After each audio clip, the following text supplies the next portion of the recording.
अवैधरित्या होणारी मासेमारी रोखण्यासाठी आणि सागरी सुरक्षा जे आहे त्याच्यावरती लक्ष ठेवण्यासाठी जे आहे ते आजपासून पाहतोय आपण ड्रोनच्या माध्यमातून हा प्रयोग केला जाणार आहे आणि जवळपास 720 किलोमीटरचा लांबीचा जो आहे तो सागरी किनारा महाराष्ट्राला लाभलेला आहे आणि 9 ड्रोनच्या माध्यमातून ही सुरक्षा जी आहे ती पाहिली जाणार आहे। जर पाहिलं आपण का ह्या सगळ्या स्क्रीन आपल्याला पाहायला मिळतात, ह्या 7 जिल्ह्यांमध्ये ज्या 7 जिल्ह्यांना सागरी किनारा आहे त्या प्रत्येक ठिकाणी जे आहे ते ड्रोन तैनात केलेले आहेत आणि त्यांचं आउटपुट मंत्रालयाच्या बाजूला मत्स्य विभाग आहे त्या कार्यालयामध्ये दिलेला आहे। पाहतो आपण पालघर असेल, ठाणे असेल, मुंबई उपनगर आहे, मुंबई सिटी आहे, सिंधुदुर्ग आहे, रत्नागिरी आहे। रत्नागिरीमध्ये एकूण आपल्याला जे आहे ते 2 पाहायला मिळतात। असे एकूण 7 जिल्ह्यांमध्ये जे आहे ते हे ड्रोन तैनात केलेले आहे आणि या ड्रोनच्या माध्यमातून अवैधरित्या होणारी मासेमारी जी आहे त्याच्यावरती लक्ष ठेवलं जाणार आहे।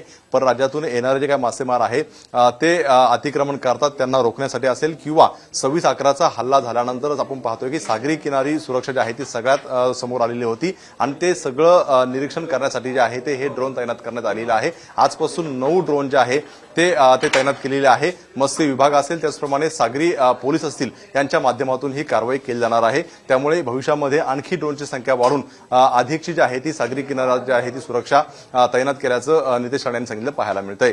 कॅमेरामन अनुप रुस्तोगी सरासुने एबीपी माझा मुंबई। एबीपी माझा, उघडा डोळे बघा नीट।